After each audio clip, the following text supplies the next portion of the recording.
All right, welcome everyone.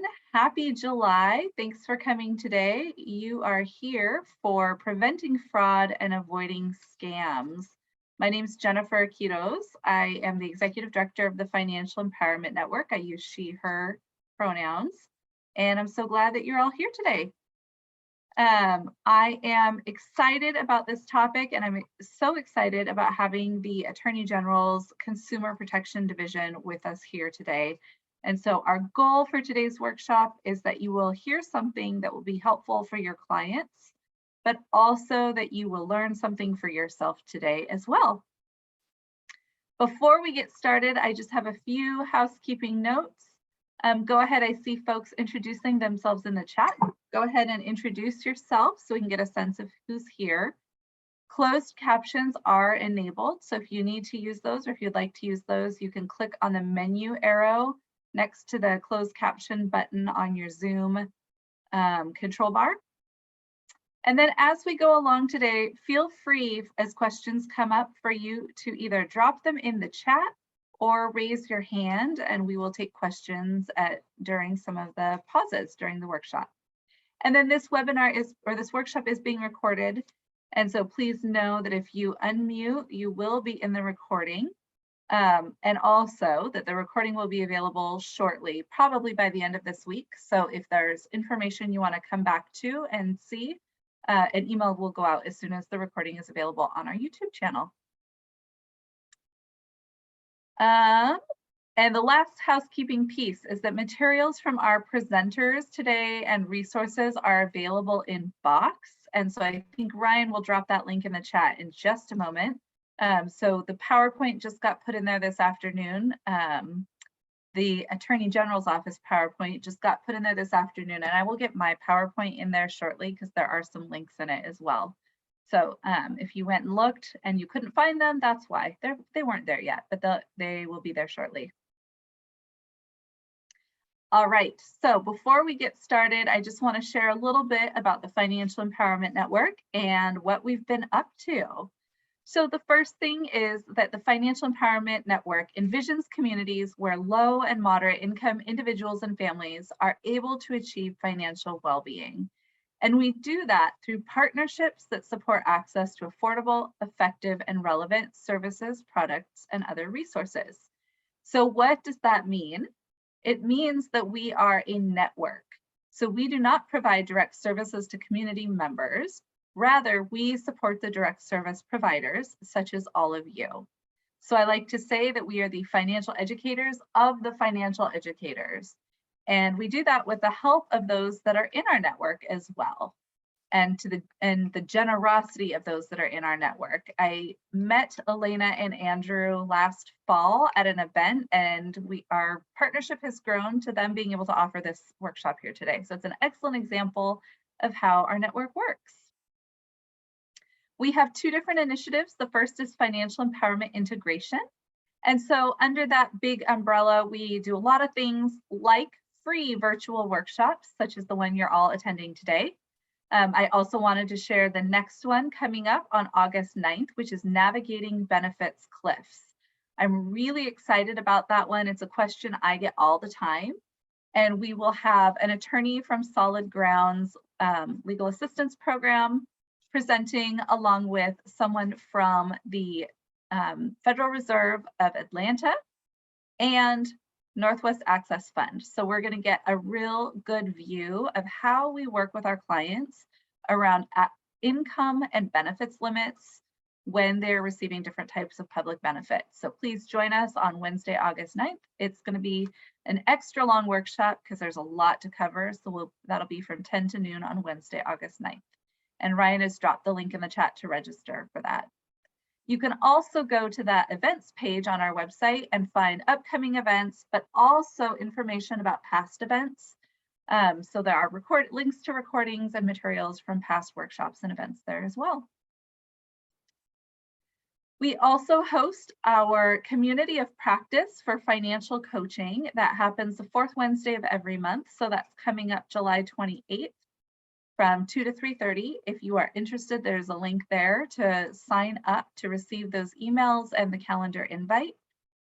This month, we are going to be building off of what we talk about at today's workshop. So today we're going to be talking about fraud and scams, which really anyone can fall victim to. But at our coaching network meeting, we're going to be diving deeper into working with older adults and what that looks like. Red flags that someone may have been victimized, but also resources that are available. Yes, Elena, thank you. I think it is the 26th. I think I said the 28th. It's the last Wednesday, the fourth Wednesday of the month. So please join us. It will be a really interesting conversation. So I'm very much looking forward to that. We also host our foreclosure prevention work group, which happens the third Wednesday of every month from noon to 1:30. Let me know if you're interested in that. And then a couple of other resources. Our statewide financial wellness provider directory is there. That is a list of organizations that offer financial coaching, counseling, or credit counseling, or financial education. So you can find organizations near you. If your organization offers one of those services and you're not in the directory, there is a self-service link where you can fill out information to get your organization added to the list.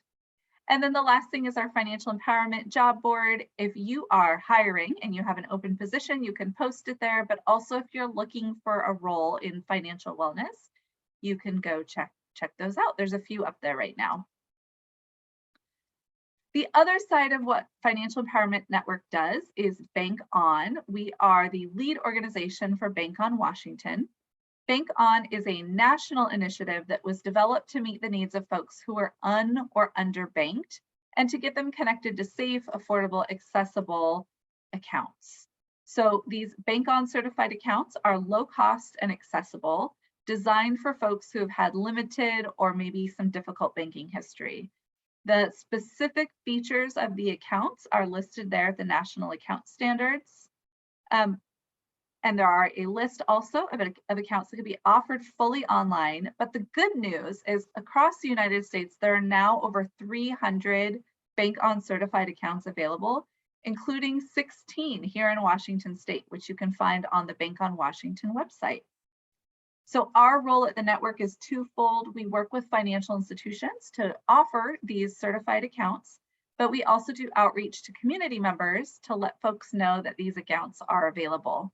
And so to that end, we're very excited to announce our upcoming Bank On Annual Forum. Please save the date for the Bank On Washington Forum 2023, Fostering Financial Belonging. I'm really excited about how it's shaping up. We'll be meeting in Everett October 23rd and 24th. We have a fantastic planning team that's been working hard to put together an agenda that really highlights what does it mean for folks that have been marginalized from financial services to really belong. So it's going to be a great interactive conversation.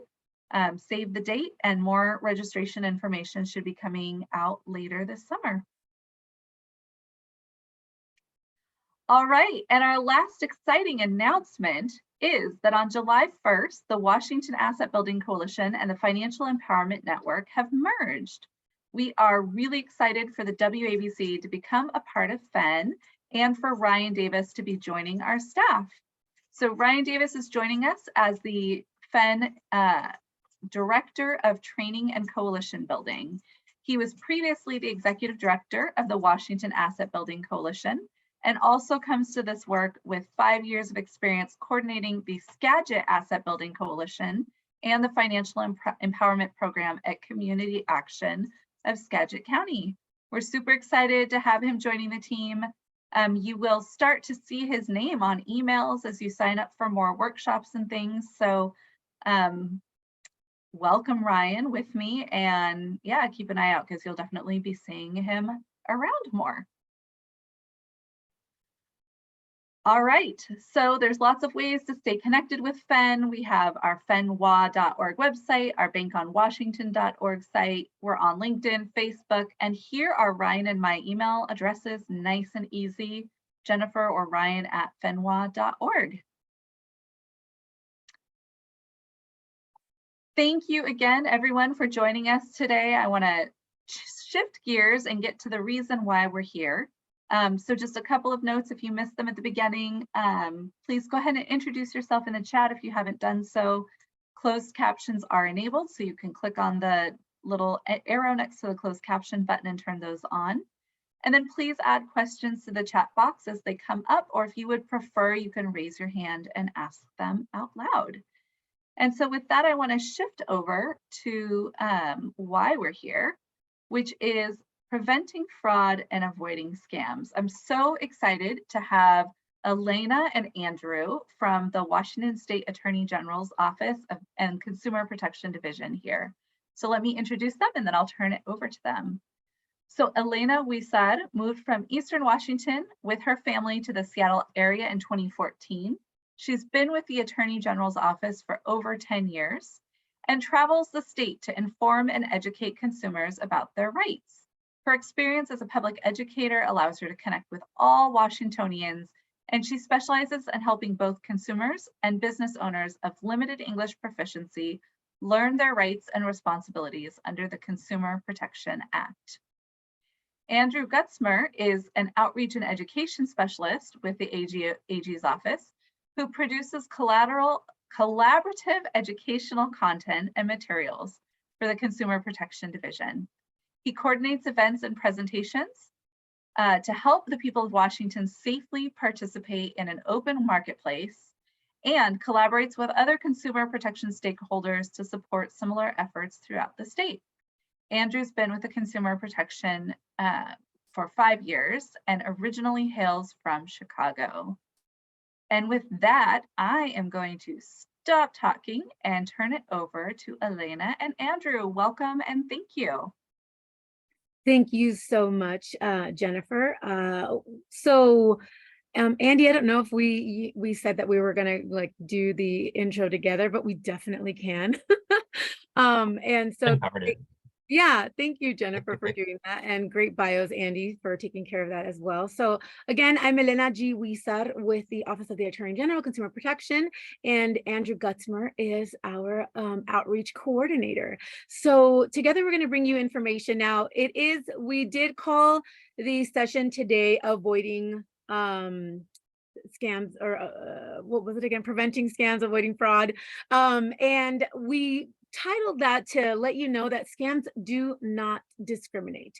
They do not, all of us are going to get targeted at some point in our lives, and especially in our financial transactions. So these scams do not discriminate. They basically only focus on what we are of value to them, which is, usually monetarily and obviously our identity. So, and I'm going to go ahead and get started. So let me share my screen. Let's see.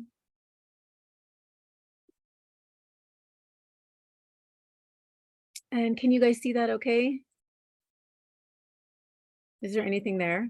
Or is it a black screen? Black screen right now. Oh, okay. There we go. Did it come up? Okay, yeah. Great. Sorry, because it's just sometimes the PowerPoint is strange for me. So there we go.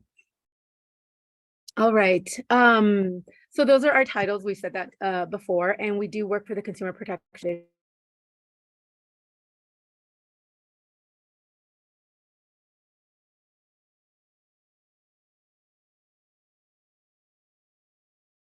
Oh. I did mention, right, that I was going to get kicked out. Yeah. So let me try this again. Okay, how is that? Can you see the screen? All right. Thank you guys for being so patient, and I apologize for that. Okay. So just to give you some information on the agenda, we'll do a very, very brief overview of consumer protection. We'll talk about the scams, identifying those signs, and how to file a complaint.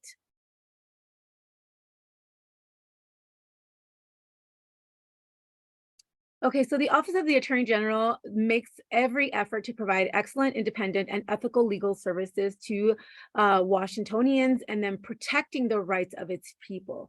Now, the Consumer Protection Division is composed, excuse me, of attorneys and professional staff. And so we do enforce the Consumer Protection Act. And those of you who may be interested in the RCW, you can look it up. It's 19.86.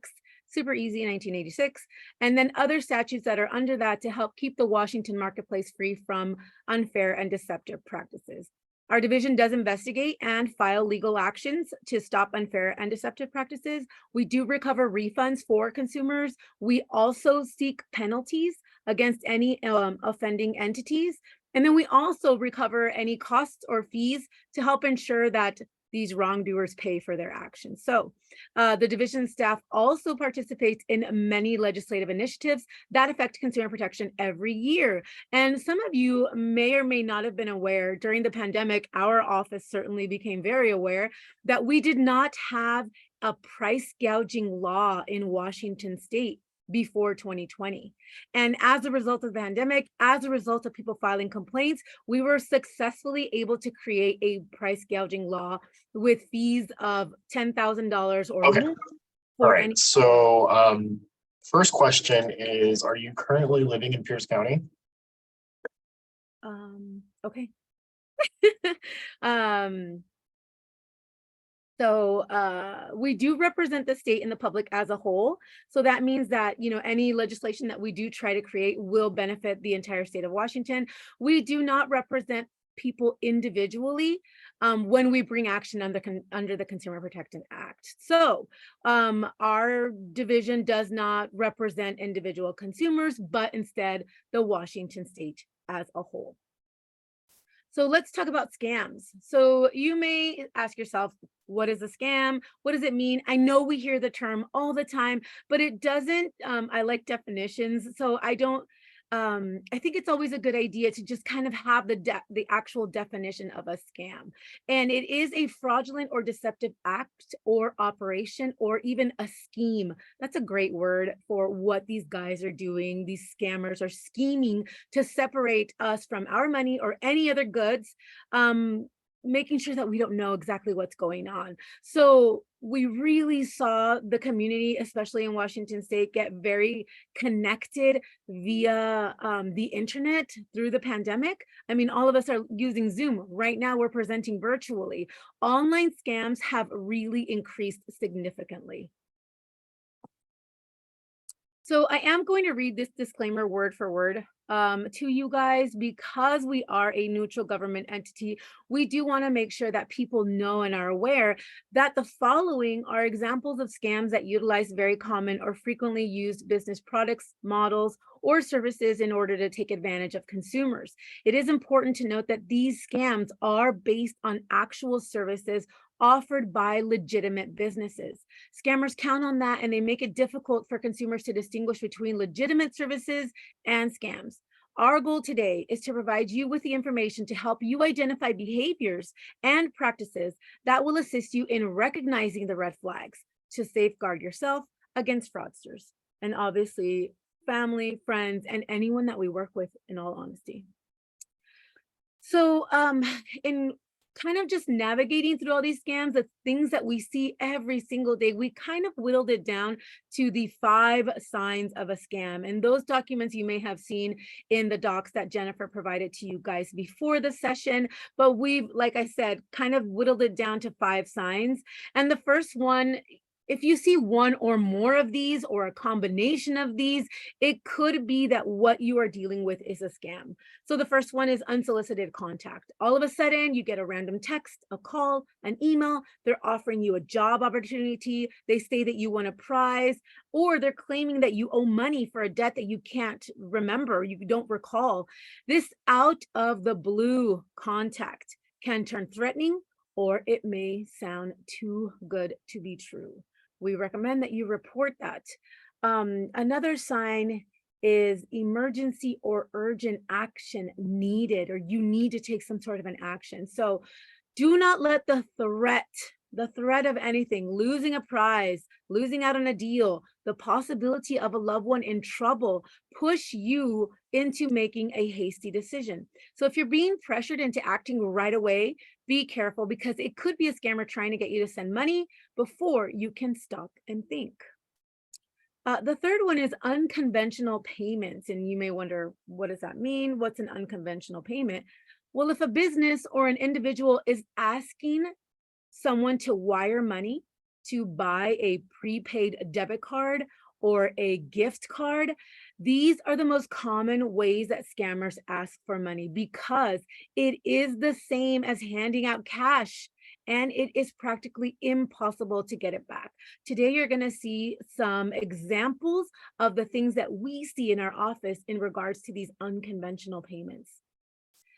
Now, are you being asked for personal information? So did you get a text? Did you get an email? Did you get a phone call? Someone, your bank, they're being so great. They're being so nice. They're making sure that your information is up to date. If someone is asking you for your personal information, again, claiming to be your bank, the government, a healthcare provider even, you must be suspicious.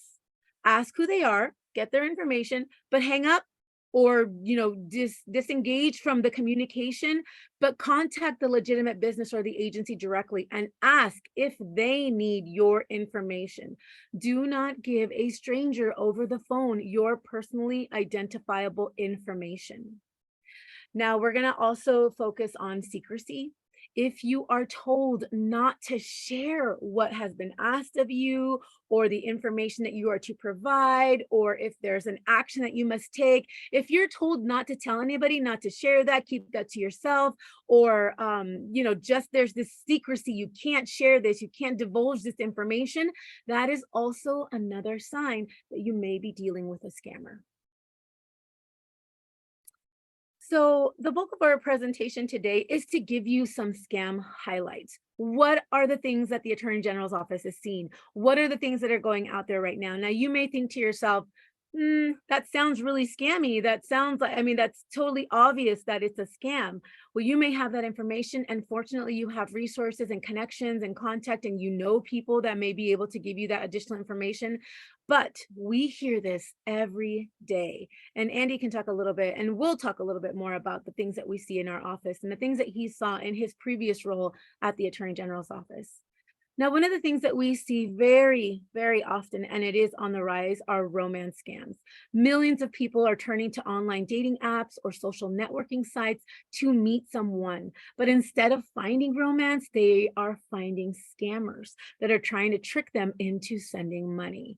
So we do have some romance scam stories, but sometimes they're really hard to share, and it's very heartbreaking, in all honesty, because these scammers are creating fake profiles and then contacting the targets through popular social media like Instagram.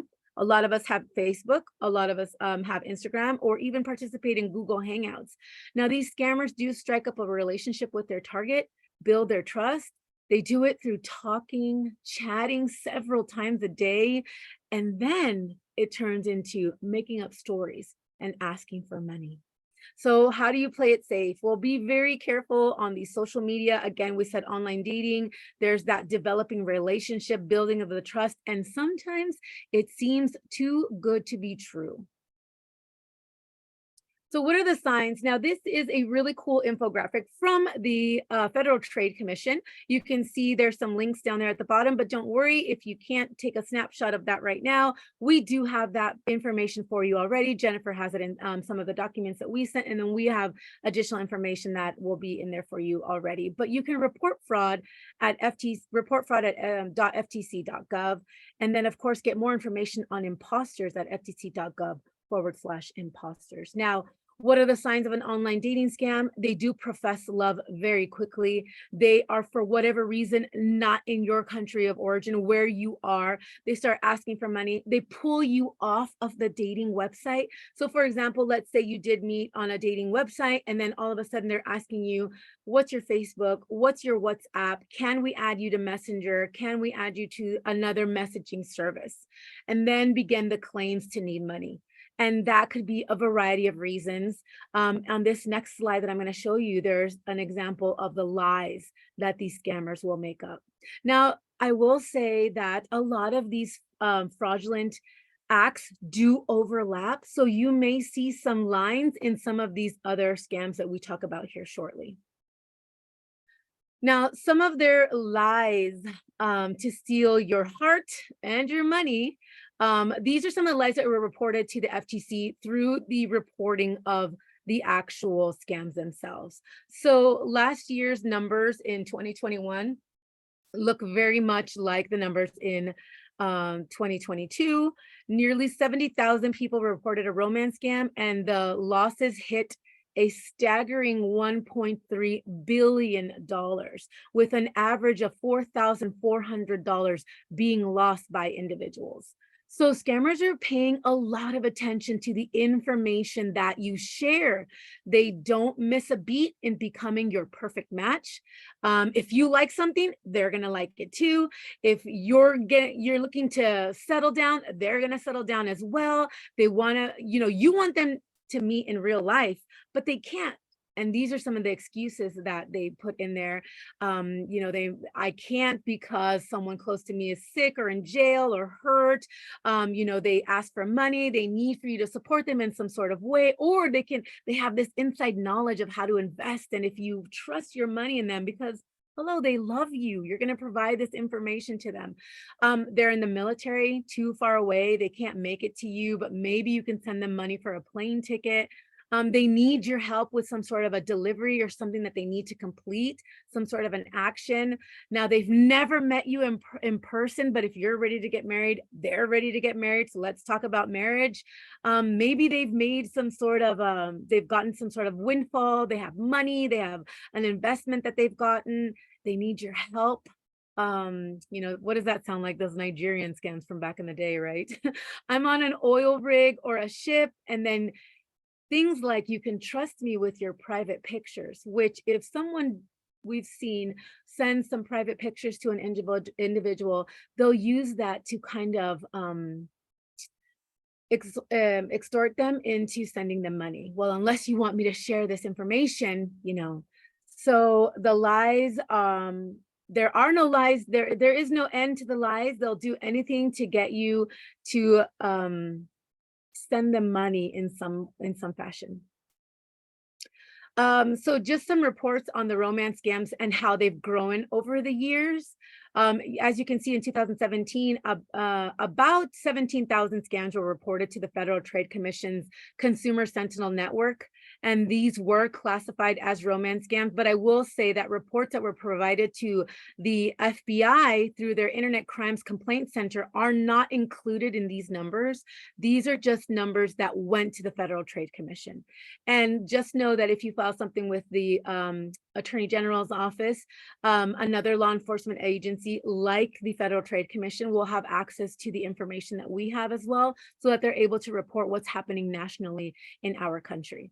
So as you can see, from 2017, there was a reported loss of $87 million, and that has boomed in just, 4 years.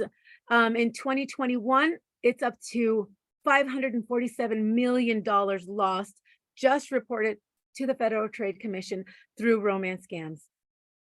And I think that's 3 or 4 times the amount of romance scam complaints reported, 56,000. So research by the Federal Trade Commission states that people have reported losing more money on romance scams in the last 3 years than any other type of fraud that's identified in the Consumer Sentinel Network. So in 2020, the reported losses reached a record of $304 million, which was up about 50% from 2019. But that means that, it has increased $240 million from just 2020 to 2021. Now, they haven't released the numbers from 2022, but I'm sure we'll have that before the end of the year is completed. Now, where's that money going? Like I said, the scams can target anyone. They can come at you in any way, shape, or form. But if you look at the total number of money lost, 34% of that money was lost to cryptocurrencies. And 27% was a bank wire or a transfer or some sort of a payment through a financial institution. 7% of that money reported loss was through a gift card, 3% through a payment app or service, and then 28% were other formats that were just kind of joined together and not given any specific detail. But the number of reporting that involved these different types of payment options were the cryptocurrency was at 19%. But if you take a look at that middle number, which is 24%, the 24% of the complaints that were filed regarding romance scams were because some sort of a gift card was being asked for. And that is huge. And you're going to see that in some of the examples that Andy and I are going to share with you going forward about how people are being asked to pay with gift cards. And another thing which again falls into a romance scam is the imposter scam, and that can take on any form. Like I said, Andy and I are going to share with you guys the variety of scams that we see, and you're going to be able to identify like, hey, that's an imposter scam, or that's an advanced fee fraud, or that sounds like a romance scam. The Federal Trade Commission says that nearly 200,000 people have been targeted this year alone for the imposter scam, and the year's not even over. Last year, people lost a total of 2.6 billion to imposter scams. Now, imposter scams will include also romance scams because they're claiming to be somebody that loves you, right? So what do we define as an imposter? Well, an imposter is someone who pretends to be someone else. They may be a family member, a friend, a person that you feel like you know, but you have never met in person. Hence the romance scam. Imposters can also pretend to be working for the government, maybe the IRS, maybe the Social Security Administration, maybe your local government, like your local law enforcement. Maybe they are calling to let you know that you didn't show up for jury duty and now you own a fine. Imposters pretend to be from a business that you like or you trust or somebody that you're doing business with, like even your electric company, or a company that claims they can fix your computer like Microsoft, a company that gives out prizes, and Andy has a great example of that, a charity that asks for donations. Imposter scams, like the IRS imposter scams, they pretend that you owe money. Social Security says that there's a problem with your Social Security account, or they promise to increase your benefits. Even charity scams, where scammers are pretending to be from a real or a fake charity, or a charity that sounds just like something locally that you do want to give to try to get you to contribute. Scammers can pretend to be anyone, your bank, a company you do business, just to get you to pay some sort of money to them. One of the things that we see, and I mentioned this before in the forms of mobile payment apps, how scammers are getting money. And there's that peer-to-peer, it's called P2P mobile payment services. And you may be familiar with them, like Venmo and Zelle, Cash App. They've become very popular digital solutions for everyday consumers. I don't know about you guys, and we're not saying, the Attorney General's office is not saying to use these or to not use these. Use them as you see fit, just as long as you are informed. These apps do allow the transfer and receipt of money from friends and family, all with a click of a button. You can link your bank accounts, your credit cards, your debit cards, and instantly send money to someone, making for a quick and easy transfer. Now, the interfaces are usually very easy to use and navigate. And so what is kind of scary with that is that a lot of us, if we have an issue with an app that we use or a product that we're using, what do? Right away, we go to our customer service department or their customer service department. Let them know that we're a client, let them know that there's something going on. Well, what happens is that some of these mobile payment apps do not have a customer service phone number. What they have is a customer service chat, and it is within the app itself. Now, if you are in the app and you start chatting with a customer service agent, you know that you're speaking to someone within the app. what I have seen people do, and this is a story that I actually saw in real life. I was at a local financial institution where I live here in Washington, and I was in line making a deposit, and there was this lady who was speaking to one of the bank tellers because she was a customer of the bank, letting them know that she had used a mobile payment app to send money, or at least was attempting to.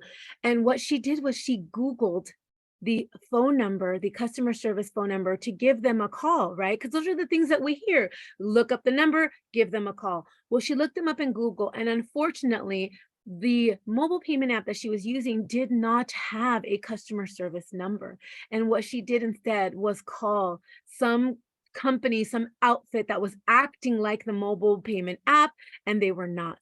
And she ended up giving them giving them control of her device, and they took over her account and then pretended to be her and asked for payments and ended up getting payments from friends and family. And at that point, she didn't know what to do. She didn't have any money in her account. The money had been removed, and she went to her bank, and unfortunately her bank could do nothing because she provided that information to a scammer. And so we are so very adamant in telling people that you have to be very vigilant. Please don't Google numbers unless you have a number. If you have for example, a credit card that you want to call and reach out to, look on the back of your credit card number, look on a statement, look on a document that you have received directly from a business that's going to give you that information instead of you going to Google and doing a search. If you need to talk to someone in a mobile payment app, I know that we want that instant gratification of speaking to someone, but I don't know about you guys, but sometimes some of these call centers end up having people be on hold for a very long time. So sometimes chat is easier, and I don't mind chatting with someone as long as I am in the application itself. So we do tell you to be very careful with fake support. There's also giveaway scams where you'll be on social media, someone will pretend to be part of one of these mobile services where they're having a popular event on Twitter or Instagram, or there's something, they're calling their event like Super Cash Friday, and they pretend to be one of these mobile payment apps where you can earn a prize. Scammers are preying on those who have entered to win a giveaway. Andy and I were talking about this, where scammers are creating fake accounts, and then they'll go to someone on Instagram will say, tag us, and then they'll see that you've tagged them, they'll see your handle, and then they'll reach out to you privately, separately, because you've shared your information, your contact information, and they'll say, hey, here's a separate giveaway. And so these are, and again, we tell people, if it sounds too good to be true, it probably is. So be very careful, even when purchasing products using these mobile apps. If you are sending money, be very careful, verify the name of the person, always use it safely. I will be honest with you, like I said before, I do use mobile payment apps, but even when I send money to my kids, I'll send them $1 first, and I'll ask them, did you guys get that? And then they'll say, yes, mom. And so then I'll send them the rest. Even though I have my kids and they're my contact, I always send something very small first. I'm not going to cry over $1, even though sometimes, we do need that dollar, but I figure that's not a huge loss as opposed to sending $100. So please be very careful. Verify the name of the person if you are using a mobile payment app.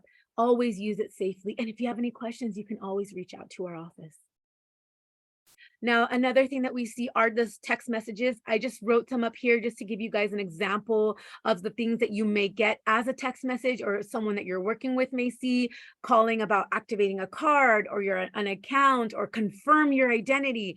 How do you report this? Well, take a copy of that text message, write a new text message, and send it to 7726. And then put a copy of that text message in that message to 7726, which spells out spam. And that is going to alert your cell phone provider that you have received a spammy, scammy, fraudulent message, whatever you want to call it. Report it all to your provider. They're going to block that number, and then they're going to report it to the do not call registry at the end of the day to let them know. And that's how, if some of you guys have T-Mobile, it'll come up scam likely, because people have been reporting. Please report. It doesn't take a huge amount of your day to report a scammy, spammy, fraudulent text message. And then, of course, there's those unwanted calls, which are called phishing. Again, it's that unsolicited contact. Ask for a company name if you do answer the call. I'm going to be honest. Again, and I say I'm going to be honest, like I'm not being honest with all this other information, but I just want to tell you how important it is to me that I do not answer phone calls from numbers that I don't recognize ever. And I've also taught that to my children. They, from a very young age, I was in a presentation earlier this morning as well, and they were talking about, talking to our kids about phone numbers and getting phone calls. And I asked my daughter, who is now 19, my youngest, I've been with the Attorney General's office for 15 years. So she was 4 when I started. And I said, how long have you known to not answer phone calls from numbers you don't recognize? And she's like, she looked at me, she's like, forever, Mom. And I said, right? Who taught you that? Your mom. I said, and so it just validates us as parents and giving our kids skills. It may seem like something very simple, but it is so important. And she knows not to answer phone calls from numbers that she does not recognize. If your number is not in our contact list, we're not going to answer. And so unless you're a saved contact, you can leave me a voicemail and then I'll call you back. And actually that happened to me this weekend. On Sunday, my brother got a new number and he called around 9:30 at night, and it was a number that I didn't recognize, and it said Yakima because I'm originally from Yakima. And I was like, I'm not going to answer that. I don't know that number. And I sent it to voicemail, and then they called again, and I sent it to voicemail again, and then he calls again, and I sent it to voicemail. Well, when I saw it ringing the 4th time, I said, okay, this is somebody who knows me. So I did answer, and it was my brother, even though I will say he did try to trick me. So if it sounds too good to be true, it probably is. And at the end of the day, if you are on a phone call and you're not comfortable with what's happening on that phone call, who has the power? You do. So hang up that call, terminate the communication, and don't answer any more of those phone calls. So I'm going to go ahead and let my colleague Andy show you some additional examples of scams that we see in our office. Thank you. Selena. So this is another kind of scam that I'm sure many of you are familiar with, the grandparents scam, which targets older individuals, often involves cold calls to landlines, which can be dug up from, old phone book listings, and opens the call with a grandma, grandpa, and basically attempts to very quickly build a sort of familial trust with someone. And then as soon as they've done that, they present an emergency, some urgent need to get someone out of jail, or help someone who's just been pickpocketed abroad, or someone who's just in some sort of trouble. Again, there's that false urgency. And,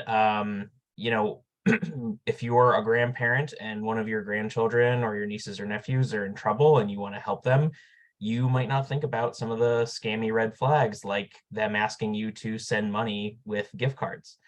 And one of the major hallmarks of this scam is, once it's been successful, the scam grandchild asks them, don't tell anyone in the family. I'm so embarrassed, please keep it a secret.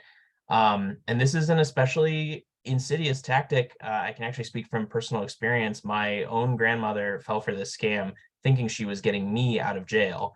And 3 or 4 weeks later, she very quietly asked me, hey, can you pay me back for the bail money?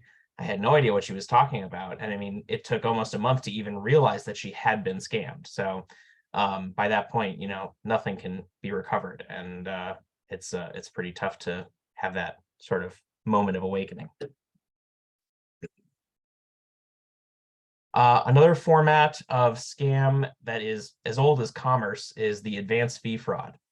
This scam involves, again, an unsolicited contact, an offer of some windfall or opportunity. You've won, you've been awarded something. To claim it, you need to pay a small fee or a small tax before you get your amazing sum and, a crazy amount of money. When you've paid that small fee, the scammer takes your money and runs. Sometimes they might come around to try and scam you again, which I'll talk about in a moment. But at the end of it, you've not won anything and you're out whatever small fee that you paid to the scammer. Pardon me. Some common advance fee fraud scenarios are sweepstakes or lotteries. We see this with Publishers Clearinghouse and lottery winnings. Inheritance scams, in which you're contacted by someone claiming to be an attorney who says that you've been named in a will. grants or scholarships that, you know, a fake government representative says you've been awarded. We see this on fake social media contests, which, pardon me, Elena spoke about. Legal payouts for court cases that you were never involved in, investment payouts for things you never invested in, and job opportunities in which folks are being contacted through Indeed and LinkedIn, offered a job, even go through a fake interview, and then are told, well, we just need you to pay for the deposit on your equipment that we're going to send to you, or, you know, some sort of fee associated with this job. And you pay the fee and then they vanish. Sorry, real quick, Elena, one last. The investment payout is a very common one in which scammers will come back again. If you know, you've been bought into a fake investment in some way, and they say, well, we made a ton of money, we just need you to pay the tax. You pay the tax, they're quiet for a couple weeks, and then they come back again and say, hey, we're sorry for the lack of contact, but the investment kept doing better, so we've earned even more money. We need you to pay even more of a tax or a fee. And they'll keep trying to get whatever they can out of you before they give up. So advanced fee fraud also takes a form that targets small businesses. We've seen in Washington in particular, scammers will call a local roofing company, several local roofing companies, have them do a curbside quote of a house that the scammer doesn't live in. When they receive the quote, they say great and send them a cashier's check. And the check looks very promising to this small roofing business. The next day, the client, the scam client, calls and says, we've had a family emergency, a death in the family, for whatever reason, we need cash quickly. Can we have some of that money back? We still want to do business with you, but we'll have some of that money back now if we can. And small businesses that are hurting for clients, they give in because they're just trying to be good to people they think are in their community. And a few days later, when the original check bounces, the company's out of money and the scammer will have disappeared. And Elena and I and people in our office really struggle with, you know, talking to folks about these things because they all are built on the idea that, you know, you might have won something, that you've, you know, merited this great windfall, this opportunity. And it puts puts people in this mindset of thinking that well, of course I've won this, of course this is right. And it's quite, you know, insidious the way they prey on this, because there's really no such thing as free money. And we tell people all the time, if it seems too good to be true, it is. And what I have next for you are some you know, contacts that we've received just in the last month in our office. This example is sort of the hallmark version of advanced fee fraud. This person received a call from someone claiming to be Publishers Clearinghouse saying they'd won $18 million. They needed to pay their, you know, legal fee of $850 in Visa gift cards, and this person hung up. This is what we like to see. Someone knew what was going on, hung up, didn't participate. That is the right way to handle it.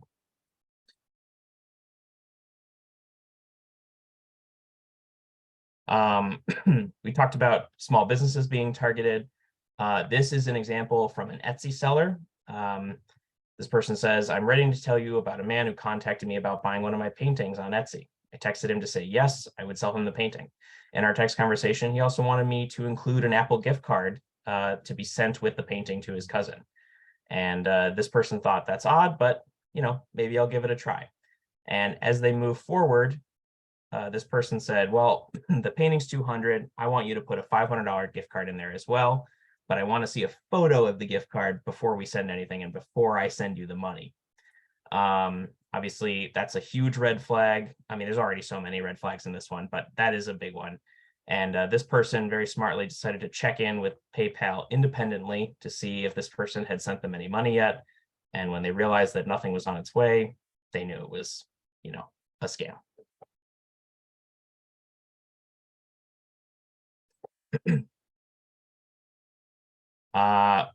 One of the things that Elena and I talked to, especially older clients about, is cybersecurity and being careful about what kind of things you post publicly on the internet.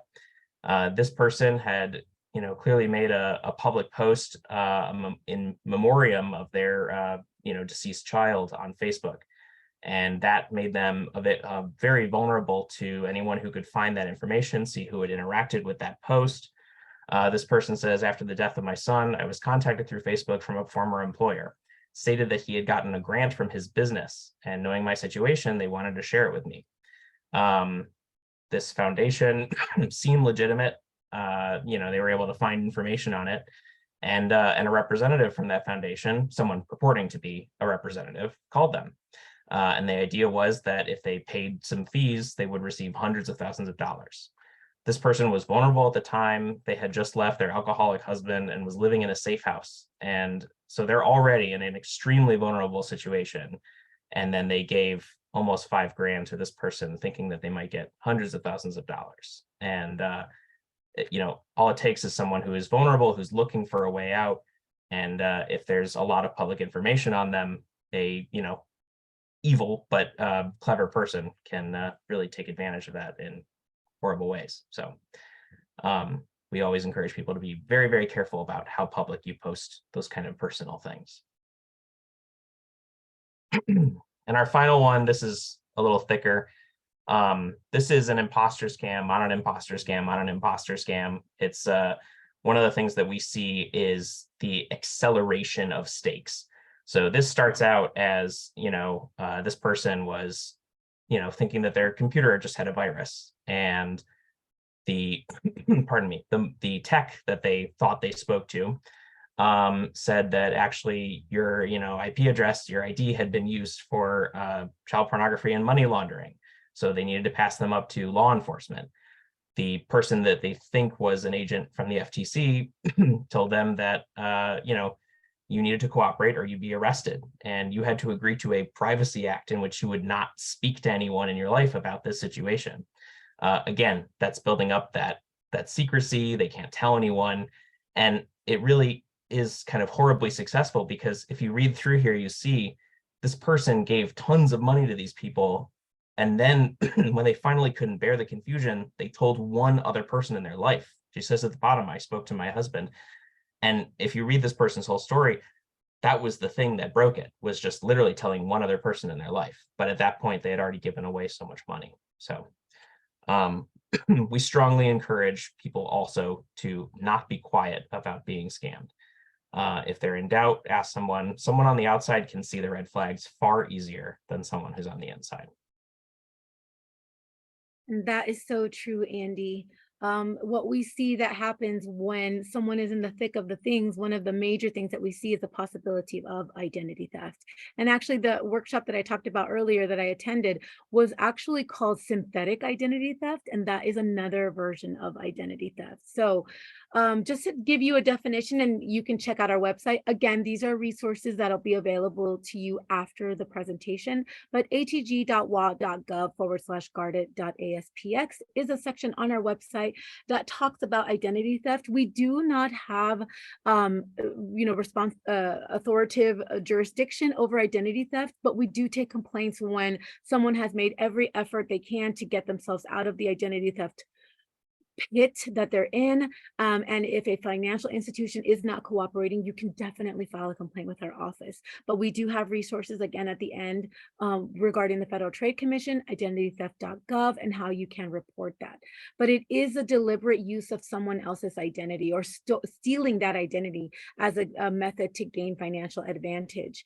And that session that I took earlier today mentioned that that is identity fraud. So there is the theft and the act of stealing it, and then there is the act of committing the fraud. And what is it that they want? What is it that they're trying to steal? What is your personally identifiable information? And that is a variety of these 5 numbers, which includes your social security number, or if someone has an ITIN number that they use to report their federal taxes, a driver's license or state ID, passport number, alien registration, and a financial account number. This information can be used on its own or with other information to identify, contact, or locate a single person. It can be paired with medical information, account passwords. Andy and I, again, we give a presentation on cybersecurity, making sure that you're changing your password or making your password very unique I hope that there's still not people using 1234 as a password. They can pair it with the last 4 digits of your social security number and even your mother's maiden name. So along with this information that is very unique to all of us, we do not all have the same social security number. It will be different. Our driver's license or ID numbers are different, including our financial account numbers. Obviously, unless you share an account with a spouse, that's different. But if you have your own account number, for example, Andy has I have a credit union, he has another financial institution, our numbers will never be the same. And that is information that you need to safeguard at all costs. Do not provide that information to anyone unless it's absolutely necessary. And then you can always ask, how are you going to safeguard my information?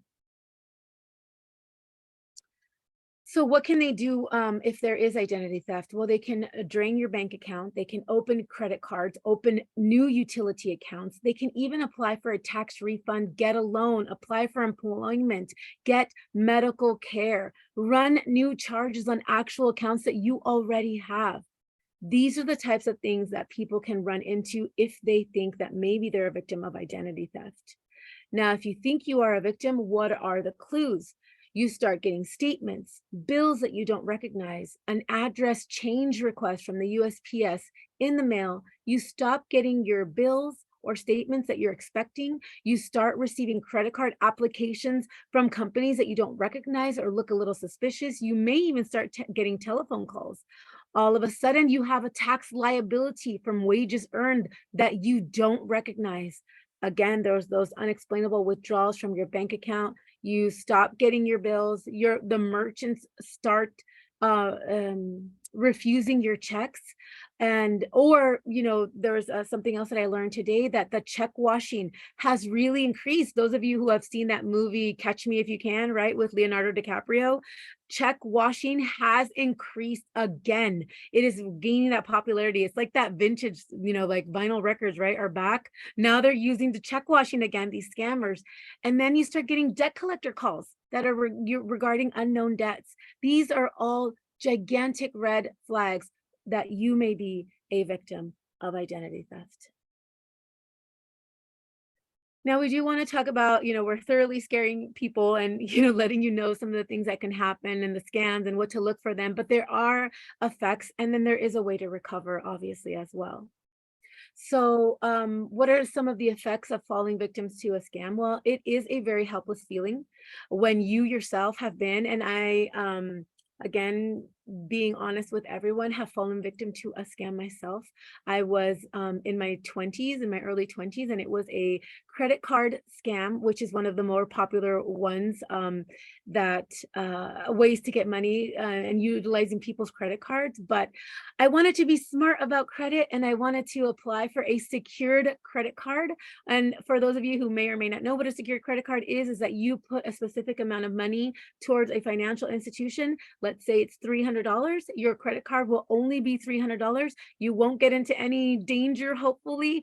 And those $300 that you've paid in advance will respond for you if you are not able to make your payments on time with that secured credit card. Now, if you are able to do that, then a financial institution after a specific amount of time will return that money back to you. And so then you have then established your credit. So I did sign up. I got this really awesome, again, it was unsolicited contact. And I didn't know this because, again, I was very young. I was in my early 20s, a new mom, and I was excited because I wanted to build my credit.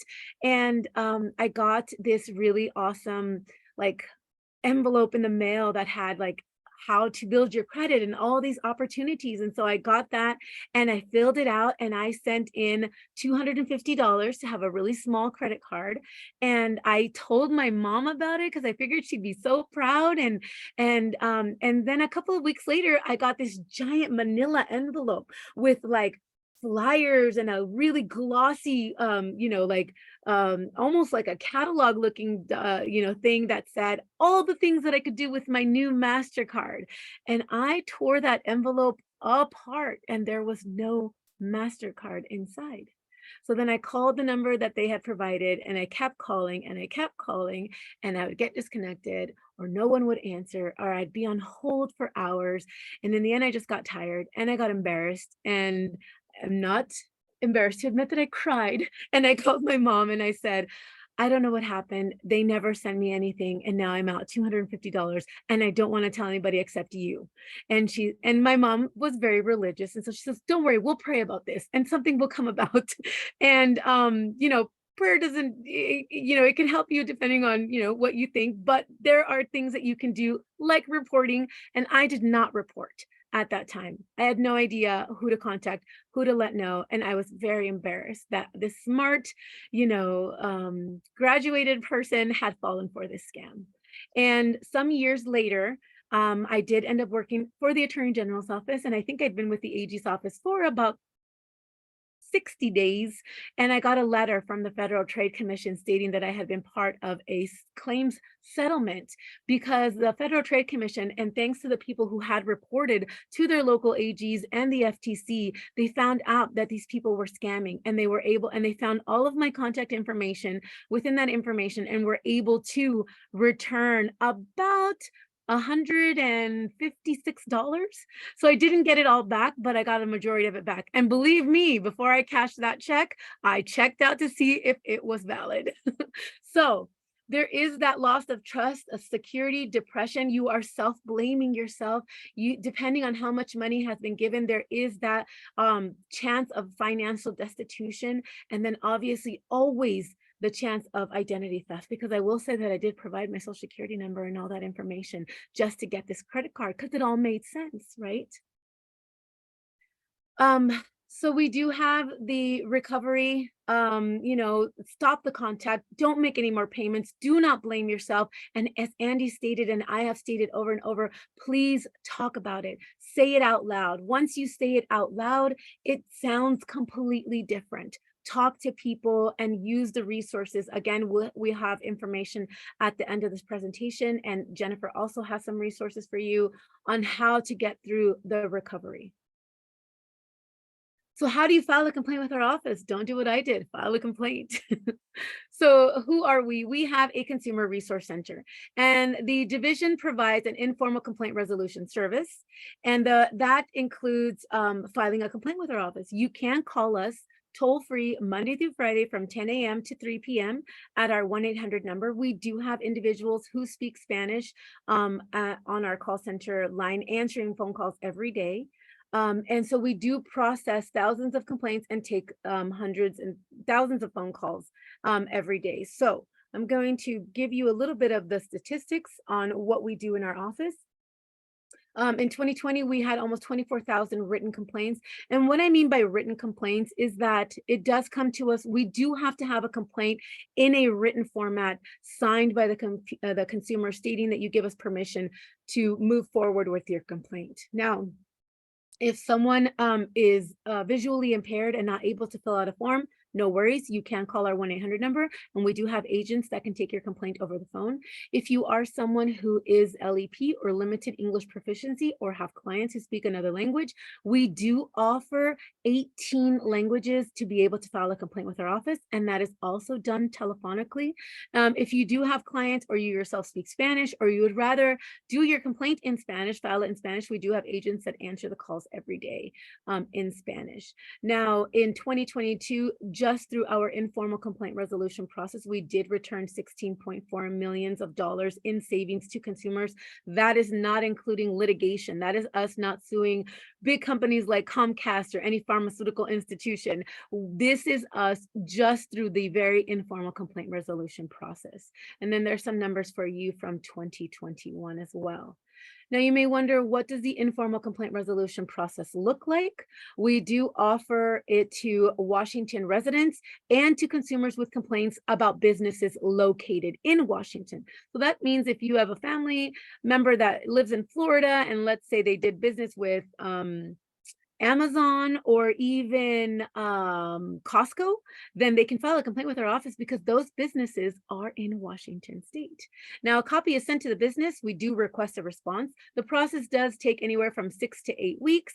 And then there is a public record. If you want some additional information on that, Andy is willing and ready and able to answer those questions because he did work in our public records unit of the Consumer Protection Division.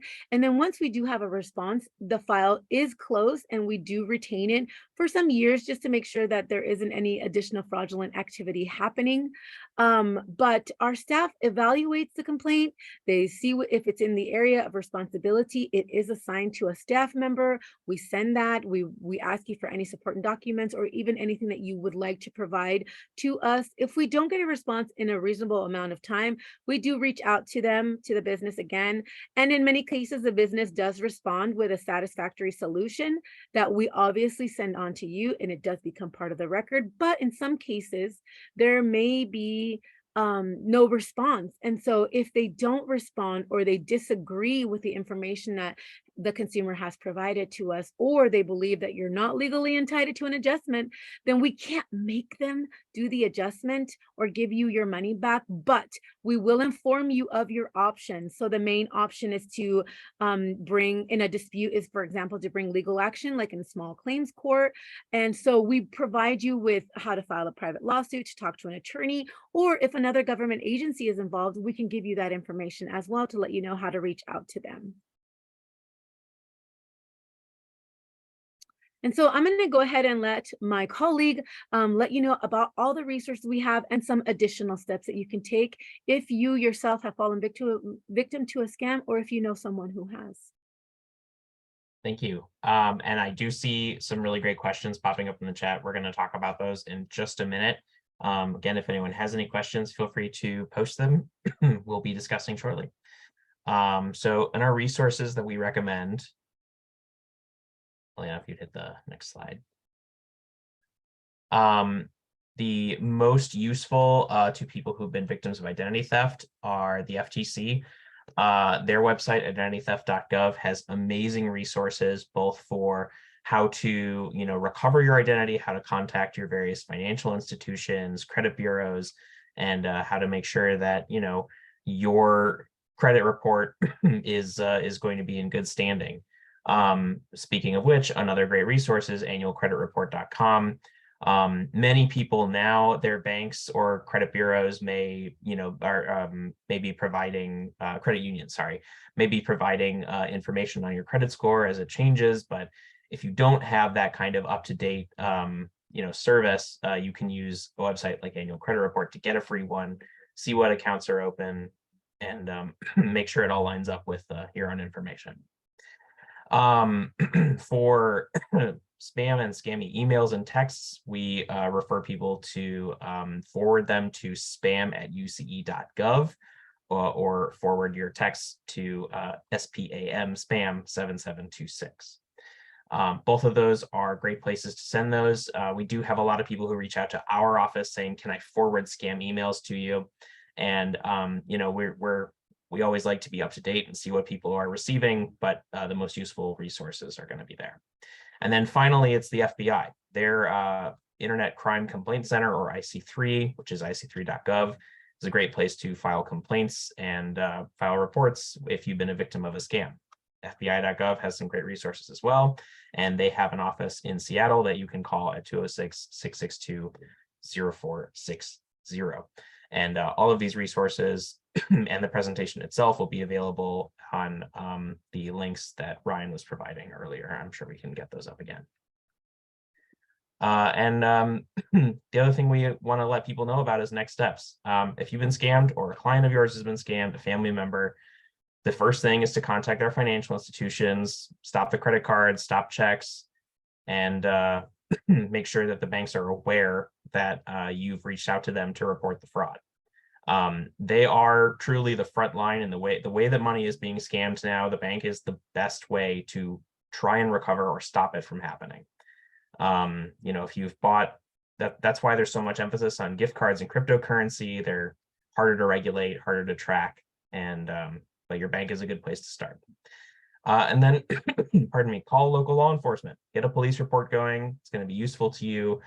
It may be required depending on, if you're taking claims to insurance or to your bank may require it. So you definitely need to report with local law enforcement. And the last next step, and this is really critical, is tell your story and don't be embarrassed. It's these scams succeed because people are embarrassed, because they don't talk to each other. I know tons of people who have, started to fall for scams and then caught themselves, but they're so embarrassed that they even believed it for a second, that they don't tell anyone else in their life. And that's how they'll continue. We can't capture and arrest every single scammer. It's just not possible, but we can make the people more wary and more careful about how they share their information. And finally, you can report to our office. Any issue with a business, any issue with a scam can be brought to us. You can find our website at atg.wa.gov or call us at 1-800-551-4636.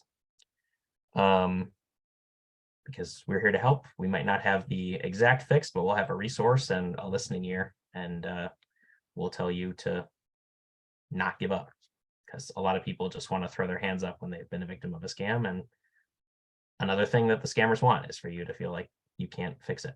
So, so I'm going to go through some of the questions we've got now. We have one. My father-in-law got the grandparent scam before. He actually got it a few times. He likes to have fun with them now. I do not want to be a killjoy, but we strongly discourage people from messing with scammers. I know it seems like a solid retribution and a punishment on them for scamming. But the truth is that any interaction, any engagement with scammers, you are still giving them information. We have seen older individuals targeted by a really interesting and evil, but interesting scam in which they do like to mess with scammers and try and get them to reveal information about themselves. And so, their phone number is on these different databases as likely to be answered, and someone who thinks they can pull one over on you. So the scammers will reach out to that person as law enforcement and say, we've heard that you caught these scammers, we need your information, and use that to try and create buy-in and get you to participate. So as much as it might seem like fun to mess with a scammer, we strongly discourage you from doing that, even if it sounds enjoyable. Our next question from Orange Child, what about keeping money for opening account and then not opening account or refunding the money? Elena, I think this is closer to your experience. Let's see if we can, if Orange Child can elaborate a little bit. Are you talking about like a bank account or a utility account? What kind of an account did someone have to, I'm assuming, give some sort of money or a deposit for? I see a thumbs up, so I'm not sure. Okay, let's see. Oh, sorry, they reposted bank. So okay, so if someone has opened or attempted to open a bank account and they gave some sort of money that they deposited to open the bank account, and then it sounds like maybe the account wasn't open and then the bank did not refund the money. Is that correct? I'm gonna look for a thumbs up. Yes. Okay, great. So what we would suggest is that if that has occurred, depending on the financial institution, two entities could be involved. That would definitely be our office as one, and then the Department of Financial Institutions, and they have jurisdiction over credit unions or state regulated banks.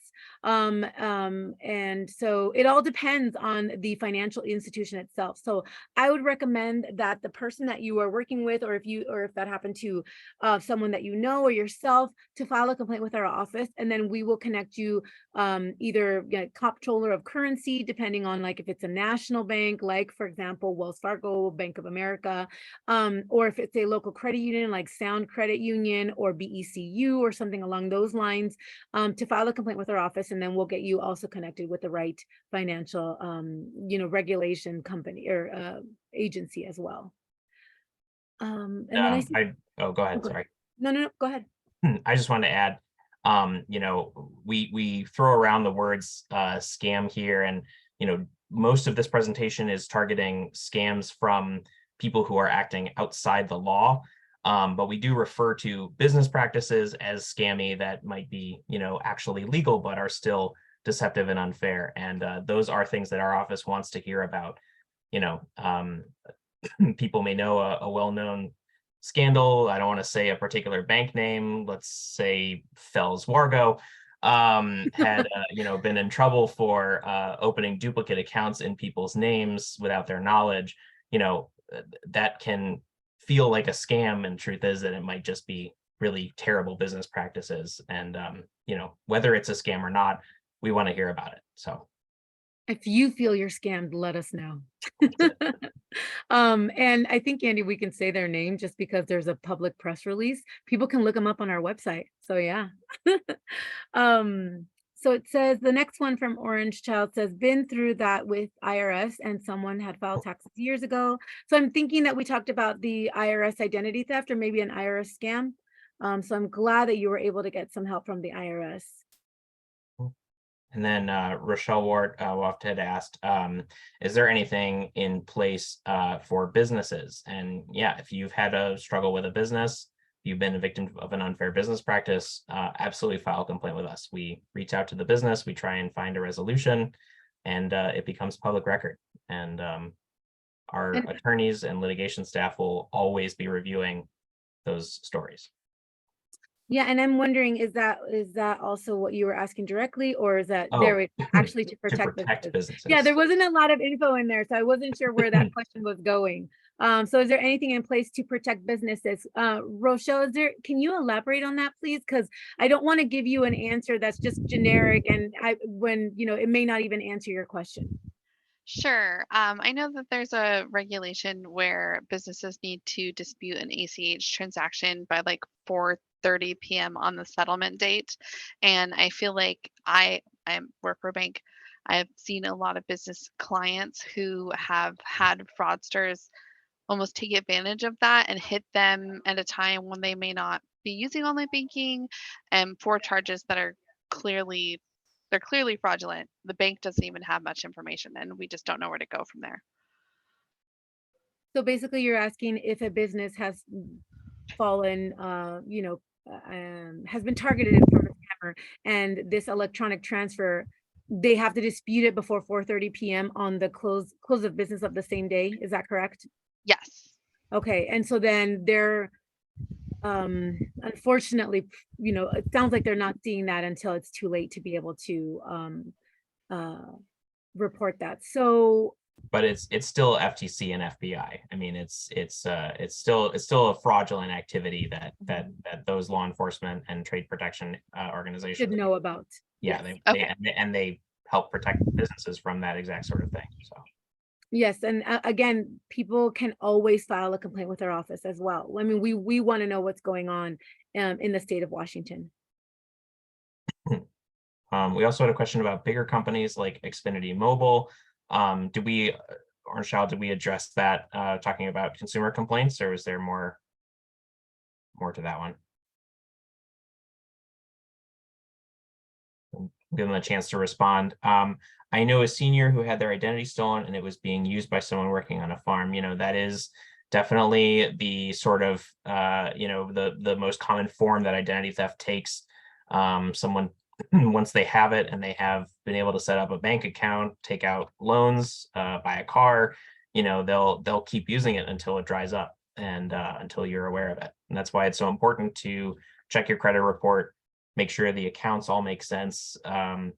You know, I had not opened a new credit card in years, and I finally did, and my, you know, all my credit report alerts went up, and I hadn't even thought about it as appearing on my credit report. So my initial thought was, oh, someone has my identity, but no, it was just me.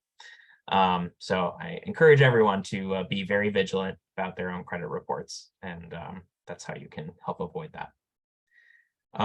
Marshall elaborated exactly. I've had serious issues with people wanting very much your EIN number. Business should have, excuse me, protection against this. Yeah, it's Elena, you want to step in for this Well, one? yes, but I'm still not certain what you're asking there, Rochelle, because, or I want to, or no, excuse me, sorry, Rochelle, Orange Child.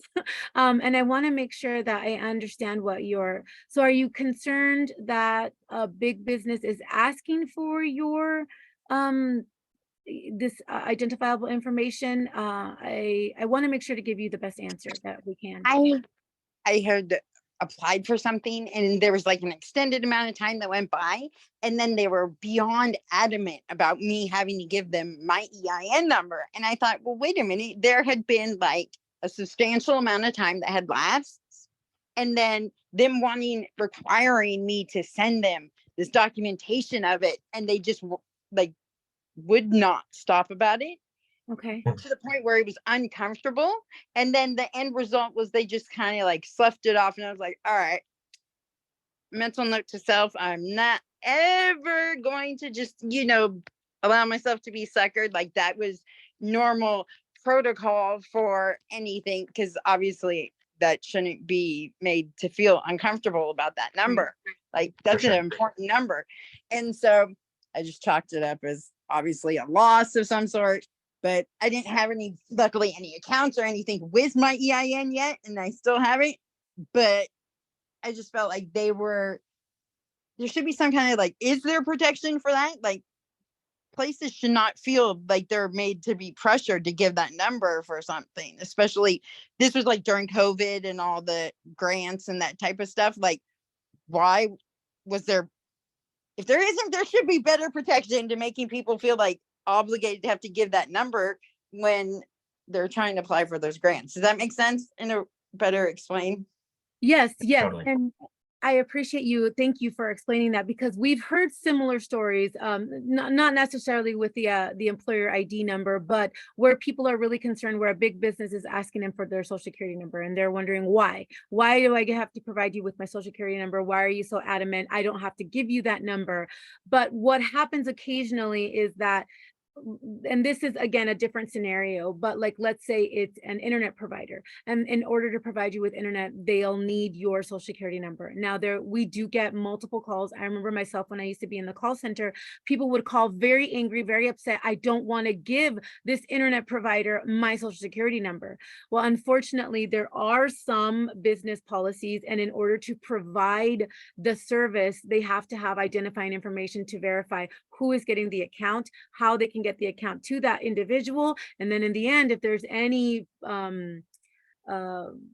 guess, non-payment issues, they're able to associate that person to that account.